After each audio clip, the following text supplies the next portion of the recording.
Gloire au Seigneur, gloire à notre Dieu qui répand encore ce matin sa grâce et ses bontés dans la vie de chacun de nous.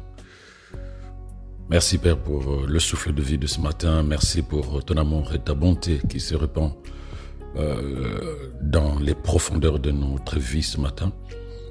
Merci de ce que tu nous permets de vivre encore une journée qui est un moment merveilleux que tu donnes à chacun pour être des instruments entre tes mains, mais surtout de vivre ta vie, car c'est celle que tu es venu nous donner en Christ Jésus. Lorsqu'il dit qu'il est venu pour que les êtres humains aient la vie et qu'il ait en abondance. Nous le croyons, nous le proclamons, nous l'affirmons.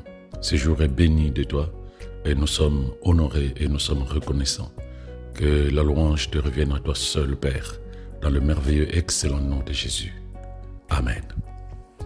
Shalom, shalom bien-aimé, shalom à toi et ce moment est merveilleux. Alors, je voudrais juste continuer dans la pensée que l'Esprit nous a communiquée concernant le contrôle de nos pensées dans notre cœur. L'importance de cela est telle que si nous ne le faisons pas, nous risquons de vivre la même vie que celle que nous avons vécue alors que nous sommes nés de Dieu en Christ Jésus. Parce qu'en fait, la vérité, c'est que notre vie est à l'intérieur de nous, au travers de notre manière de penser.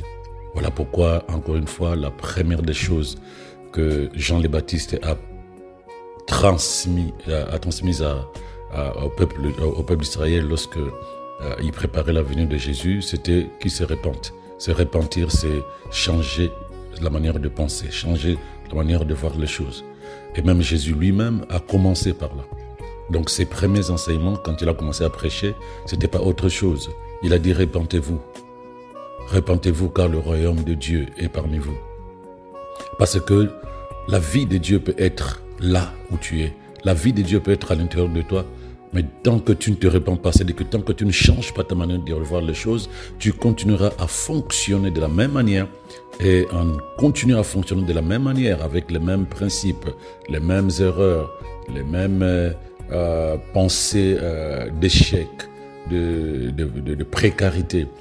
Bref, si tu continues à fonctionner de la même manière qu'avant la vie, c'est-à-dire que de la même manière que la vie que tu vivais avant, tu ne peux pas attendre d'avoir une vie différente. Donc la première des choses que Christ a voulu que les gens aient d'abord à faire, qu'ils se répandent, c'est-à-dire qu'ils changent leur façon de penser, qu'ils changent leur manière de penser parce que la vie est dans nos pensées. Parce que notre foi, c'est notre manière de penser. Voilà pourquoi Proverbe 4, 23, il dit avant tout, prends garde à ce que tu penses au fond de toi, car ta vie en dépend. Prends garde à ce que tu penses au fond de toi, car ta vie en dépend. Et même dans la version Bible de Semeur, il dit, par-dessus tout, veille soigneusement sur ton cœur, car il est la source de tout ce qui fait ta vie. Il est la source de tout ce qui fait ta vie. Donc c'est à l'intérieur de toi, la vie de paix, la vie de joie, la vie d'épanouissement, la vie d'abondance, la vie de santé, la vie de mariage, la vie d'enfants, la vie de prospérité, la vie de sécurité, tout ce que tu veux. Je te garantis à la lumière de la parole de Dieu que ça se trouve à l'intérieur de toi. La seule condition, c'est être en phase avec ce que dit la parole de Dieu. Voir la même chose que ce que dit la parole de Dieu.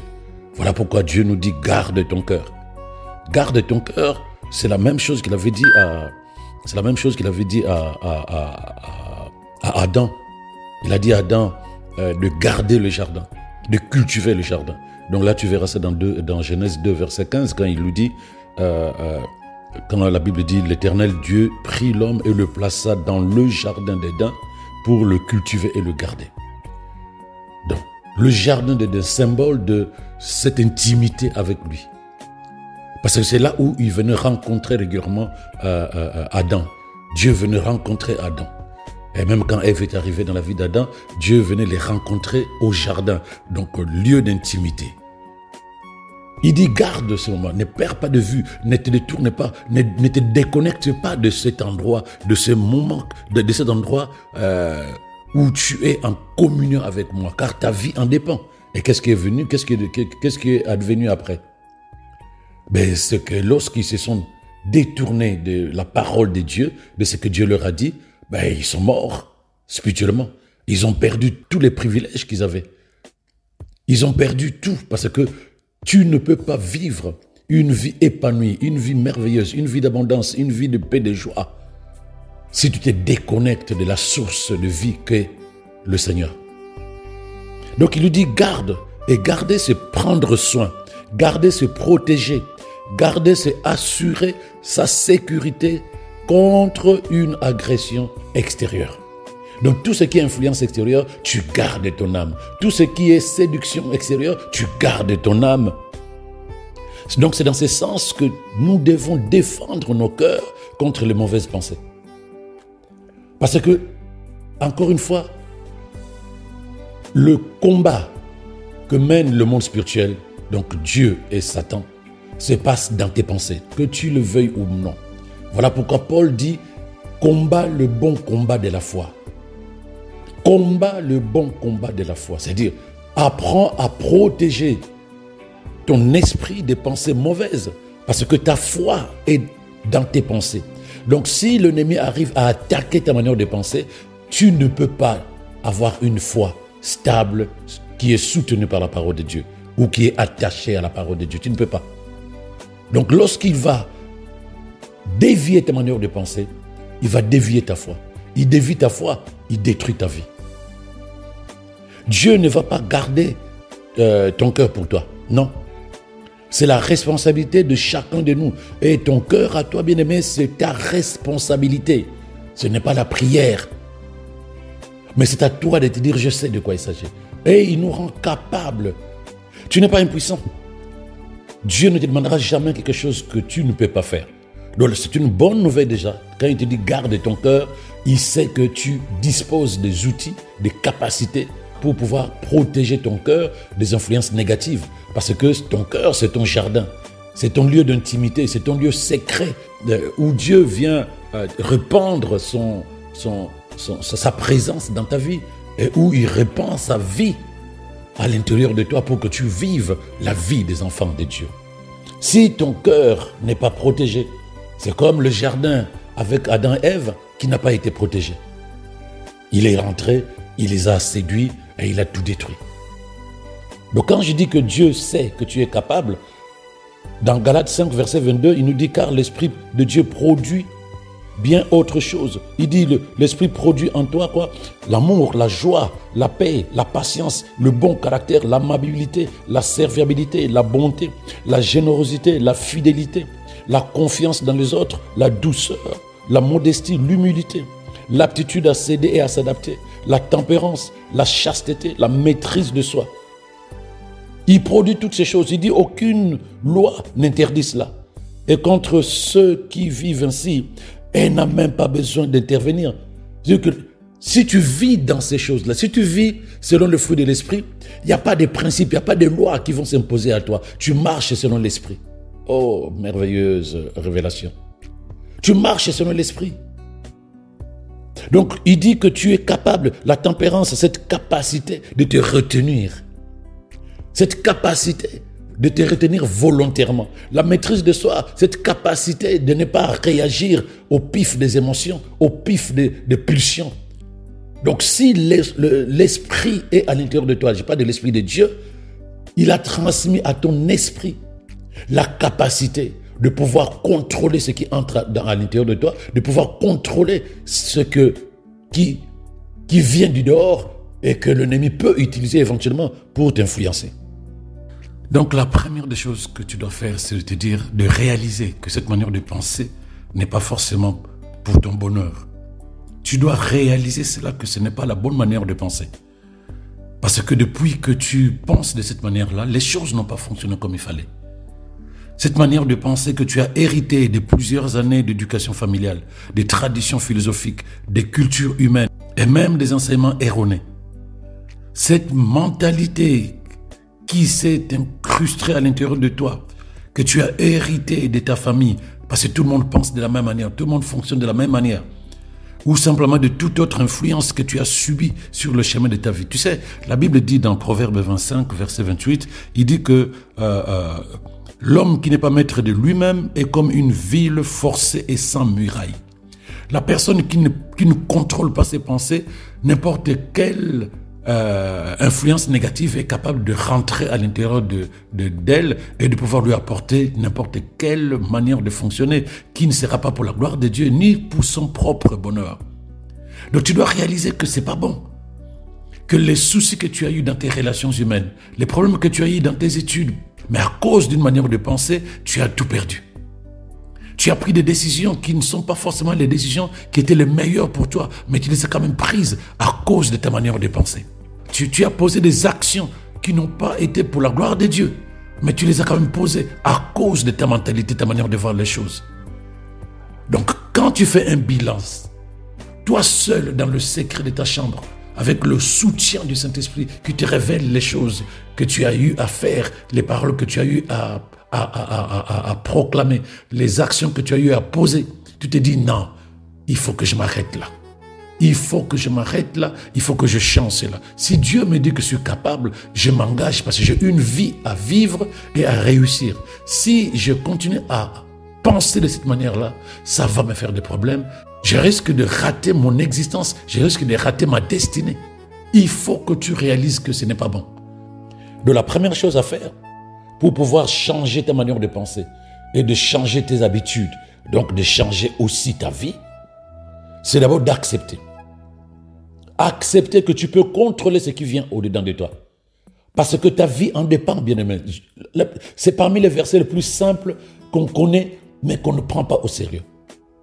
Proverbe 4, verset 23. Fais attention à ce qui entre à l'intérieur de toi. Prends soin de ce qui est dans ton cœur. Prends soin, fais attention à la manière de penser que tu as développé sur le chemin de ta vie. Quelle que soit l'influence. Mais quand tu sais que ça ne règle pas ton problème et que ça n'amène pas ta vie dans l'accomplissement de la destinée que Dieu a mis sur ta tête, tu es capable d'arrêter ça, cette manière de penser. Tu es capable, par le Saint-Esprit de Dieu, tu es capable. Donc tu dois d'abord accepter que c'est possible. Car tant que tu n'auras pas accepté que c'est possible, tu vas te laisser emporter, tu vas laisser des pensées inutiles, des pensées négatives, des pensées toxiques gouverner ta vie et s'imposer à toi jusqu'à te faire des choses que tu regrettes les minutes qui suivent. Il faut que tu acceptes que tu es capable. Ce n'est pas parce que depuis des années, tu n'as pas pu régler cette manière de penser, régler cette manière d'agir à l'intérieur de toi, que tu n'es pas capable. Non. Maintenant, tu le sais. Tu le sais par le Saint-Esprit qui est connecté à ton esprit. Il a produit dans ton esprit des capacités. Entre autres, la tempérance, cette manière de te retenir volontairement. Entre autres, la maîtrise de soi qui te permet de pouvoir réagir quand tu veux et non pas quand les émotions le veulent. Il faut que tu l'acceptes d'abord, bien-aimé. Un esprit renouvelé a nativement les choses dont on parle dans Galates 5, 22. Un esprit renouvelé a l'aptitude à céder et à t'adapter sans forcément que tu dises non, non, non, non, non, non. Tu auras la maîtrise de toi-même, de tes émotions, des pulsions à l'intérieur de toi, et tu auras la tempérance. Donc tu seras capable de te retenir, tu seras capable de te retenir volontairement, parce que tu as été recréé, bien-aimé. Tu ne peux pas continuer à penser, malgré que tu sois passé par les eaux du baptême, que tu aies accepté Jésus comme Christ, comme Seigneur et Sauveur de ta vie. Tu ne peux pas continuer à croire que tu es resté la même personne. Dans ton caractère, il y a un problème.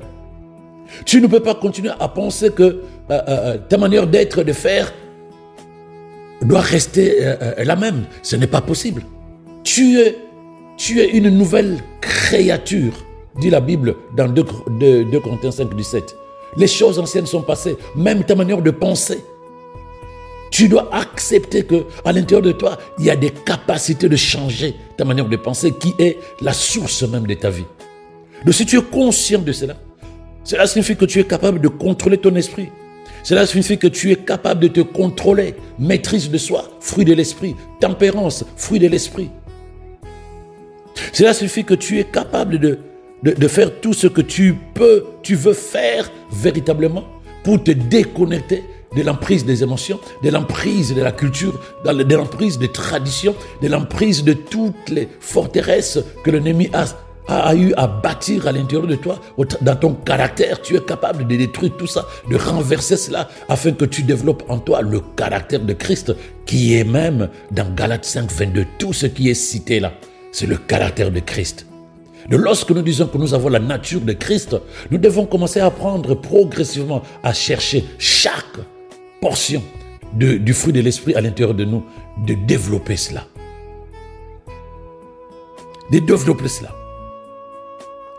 Donc dans Tite 2, versets 11 à 12, il dit « Car Dieu a révélé sa grâce, source de salut pour tous les humains, et nous enseigne à renoncer à une mauvaise conduite et aux désirs terrestres, pour mener dans ce monde une vie raisonnable, juste et fidèle à Dieu. » Donc, la parole nous enseigne chaque jour à renoncer. Renoncer, ce n'est pas des mots. Je renonce à ceci, je renonce à cela. Non, renoncer, c'est des actes. Je renonce à la cigarette, cela suffit simplement que je prends le paquet, je jette dans la poubelle et je prends la poubelle, je vais jeter dehors pour que les éboueurs viennent récupérer. Je n'ai plus la main sur cette chose que j'ai jetée, cette chose à laquelle j'ai renoncé. Mais il y a combien de personnes dans nos églises qui renoncent à des choses, mais qui ne posent pas les actions, parce que c'est le deuxième élément. Lorsque tu acceptes, il faut commencer, il faut t'exercer, il faut commencer. Commence à faire ce que tu dois faire pour montrer que tu as changé ta manière de fonctionner. Ça ne va pas forcément être facile, mais ça va au moins déclencher un processus dans ton esprit qui va progressivement se pencher du côté de la parole par rapport à ce que tu lui donnes comme nourriture. Tu as l'information, tu as la parole de vie, mais tu ne l'utilises pas, tu ne pratiques pas ce que dit la parole de Dieu. L'information qu'on t'a donnée va disparaître parce que tu vas reprendre les mauvaises habitudes. Tu vas reprendre des habitudes anciennes, t'énerver, mentir, ne pas pardonner. C'est très important. Ce n'est pas seulement connaître, mais agir, s'exercer. S'exercer signifie simplement que je le fais encore et encore. Que j'aille des ratés, je le fais. S'exercer, ce n'est pas faire seulement, non. S'exercer, c'est s'attendre qu'il y ait des ratés, mais je persévère parce que je sais qu'au final, ça va marcher. Voilà pourquoi il est nécessaire. Regarde, il dit quelque chose de très important dans Hébreux 5, versets 12 à 14. Il dit, dire que vous êtes convertis depuis tant d'années. Il y a longtemps que vous devrez être en train d'enseigner d'autres personnes. Et pourtant, vous en êtes encore à l'ABC de la révélation. Vous avez vous-même besoin que quelqu'un vous enseigne encore, vous réapprenne les premiers rudiments de la parole de Dieu. Vous ne supportez que le lait, non la nourriture solide. Waouh! Mais celui qui continue à vivre de lait montre par là, qu'il est encore enfant. Il n'est pas apte à saisir un enseignement relatif aux justes exigences de Dieu. Il n'a aucune expérience de ce qui est la vie juste. C'est encore un bébé. Et au verset 14, il dit, les adultes par contre, ceux qui ont atteint une certaine maturité spirituelle, prennent la nourriture solide. Écoute bien, écoute. Ils ont exercé leurs facultés et ont ainsi acquis par expérience un sens moral affiné qui leur permet de distinguer ce qui est bien et ce qui est mal. Donc il y a deux types de chrétiens. Le chrétien bébé spirituel et le chrétien mature spirituel. Le bébé, on doit davantage tout le temps les enseigner. Pourquoi? Mais parce qu'ils ne se sont pas exercés. On ne grandit pas spirituellement sans pratiquer la parole. Juste l'écouter, ça ne va pas t'aider. Juste écouter la parole, ça ne marche pas. On reste un bébé. Il dit, ceux qui ont atteint une certaine maturité ont exercé leurs facultés. Comment? Par l'expérience. Chaque jour, de manière persévérante, Et ils ont acquis par expérience un sens moral affiné. Et ils savent maintenant faire la différence entre ce qui est bien et ce qui est mal. Or, un bébé ne sait pas ce qui est bien, ce qui est mal. Pourquoi? Mais parce qu'il n'a pas grandi. Il n'a pas grandi. Le changement de caractère, le changement de mentalité, il faut s'exercer. Ça te fait grandir dans la foi et cela va t'amener à discerner ce qui est mauvais et ce qui est bien. Mais tant que ce n'est pas le cas, tu vas continuer à fonctionner comme dans les années passées. Penser que tu es toujours possédé, penser que tu es toujours maudit, penser que tu n'es pas capable, penser que ta vie est pourrie, penser qu'on t'a maudit, tout ce que tu veux. Penser que la maladie est incurable, pense tout ce que tu veux, tu vas prendre ça, tu vas mettre à l'intérieur de toi comme un enfant qui n'a pas le discernement. Mais en t'exerçant à la lumière de la parole de Dieu, progressivement tu grandis, tu te développes et tu deviens mature et tu sais faire la différence et tu seras capable de dire voilà ce que j'ai envie de faire. Pour que la Bible dise l'esprit en nous, Dieu au-dedans de nous, c'est lui qui crée en nous le vouloir et le faire. C'est-à-dire que nous sommes capables de vouloir quelque chose et nous sommes capables de faire quelque chose. Et nous sommes capables de ne pas vouloir quelque chose tant que ça ne nous fait pas plaisir, tant que ça ne réjouit pas notre Dieu. Oui, c'est comme ça qu'il faut comprendre ça. Le vouloir et le faire. Je veux et je ne veux pas. Je fais et je ne fais pas. Parce que je suis mature, je sais ce que je dois faire, je sais ce que j'ai envie de faire. Donc cela signifie que tu dois t'entraîner à te concentrer à des sujets choisis. Tu dois décider qu'est-ce que tu dois faire, qu'est-ce que tu dois vouloir, comment tu dois penser, à quoi vas-tu penser. Tu dois t'entraîner à concentrer ton esprit sur des sujets choisis. Tu dois t'entraîner également à retirer ton esprit des pensées auxquelles tu ne veux pas penser. C'est très important. Il y a quelqu'un qui a dit que tu ne peux pas empêcher les oiseaux de voler au-dessus de ta tête, mais tu peux certainement les empêcher de construire un nid sur ta tête. Tu ne peux pas empêcher les oiseaux de voler sur ta tête, mais tu peux les empêcher de construire un nid sur ta tête. C'est-à-dire qu'il y a des pensées qui peuvent venir vers toi. Tu réalises que tu commences à penser pas forcément bien, mais c'est à toi maintenant de décider, le vouloir et le faire. Soit tu continues toute la journée à penser comme ces pensées-là, soit dès que tu vois ces pensées venir, tu les arrêtes. Tu les remplaces par d'autres pensées. Entraîne-toi, bien-aimé, à penser différemment. Entraîne-toi à concentrer ton esprit sur des sujets choisis. Entraîne-toi à retirer de ton esprit des pensées que tu ne veux pas. Si tu les pratiques ainsi, tu verras. Tu vas bientôt maîtriser tout ce qui entre à l'intérieur de toi et choisir ce qui est important pour toi, qui va changer ton caractère, qui va changer ta vie. Parce que tu as la capacité naturelle de pouvoir le faire au travers le Saint-Esprit qui est dedans de toi, si ton esprit est connecté au Saint-Esprit. Quand les mauvaises pensées viennent à toi, ne les accepte pas, tu es capable, bien-aimé. Voilà pourquoi la Bible dit garde ton cœur, protège, sécurise. Tu ne peux pas accepter n'importe quoi à l'intérieur de toi. Même si c'était la manière que tu avais de penser. Maintenant, tu as compris que ça ne t'a pas aidé. Ça t'a fait plus de mal que du bien. Dès que tu vois que cette manière de penser arrive, arrête. Bloque ça. Barre ces pensées erronées. Barre, bloque-les. On va élever la voix ensemble. Inonde de ton esprit des paroles de vérité pour remplacer toutes les pensées mauvaises. Amène les images basées sur la parole de Dieu à l'intérieur de toi. Amène les images basées sur la parole de Dieu te concernant à l'intérieur de toi pour enlever toutes les images mauvaises qui te faisaient penser négativement. Non, tu n'es pas mauvaise. Non, tu n'es pas un raté bien-aimé. Non, tu es ce que la Bible dit que tu es. Et continue de le proclamer. Accompagne-moi. Au nom de Jésus. J'affirme que c'est le jour que le Seigneur a fait. J'ai choisi de m'en réjouir et d'en être heureux. Ma journée est bénie et tout ce que mon monde vivra sera à l'image de Dieu et conforme à la volonté et au dessein de Dieu pour moi. Je suis puissamment béni du Seigneur. Mon esprit est oint pour avoir d'excellentes pensées. Je suis inspiré par cette parole que Dieu a intégrée à l'intérieur de moi pour penser à des choses qui sont vraies, qui sont honnêtes, qui sont justes, qui sont pures, qui sont belles et de bons rapports au nom de Jésus.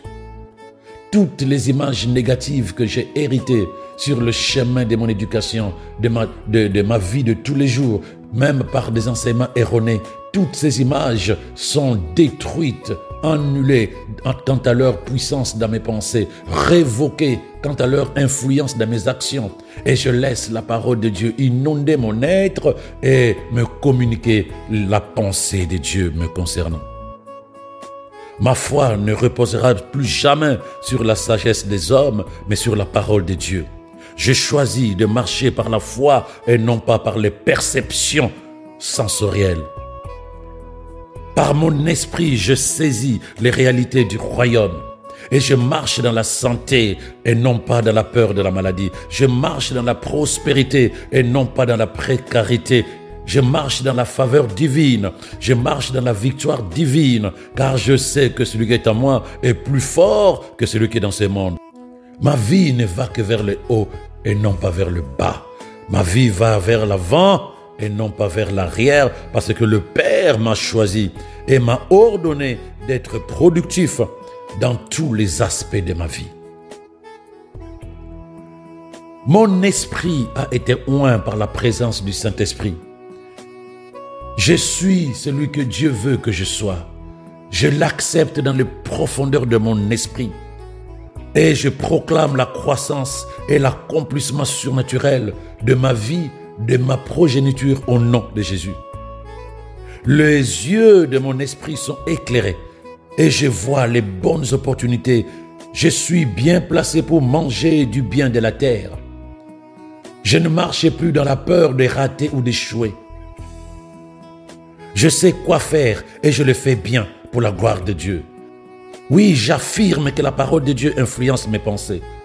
Ce ne sont plus les perceptions de l'extérieur. Ce ne sont plus les influences du monde dans lequel je vis. Ce ne sont plus les influences de tout ce qu'on a dit me concernant.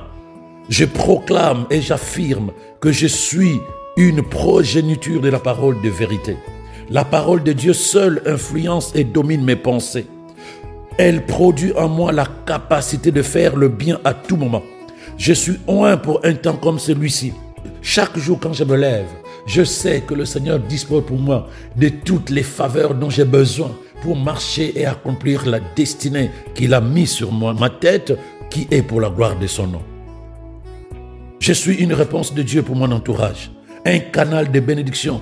À travers moi, les nations de la terre, ma famille, mon église sont bénies. Je suis la sémence d'Abraham et c'est mon héritage de monter en flèche dans la prospérité, dans la santé, dans l'amour, dans tout ce que Dieu dispose pour moi à l'intérieur de moi par le fruit de l'esprit. Je me renforce de jour en jour. Je deviens mature car je m'exerce chaque jour à vivre dans la vérité de la parole de Dieu. Le bonheur et la grâce de Dieu m'accompagnent tous les jours et je vis selon le plan de Dieu. Au nom de Jésus. Amen. Excellente journée, bien-aimés.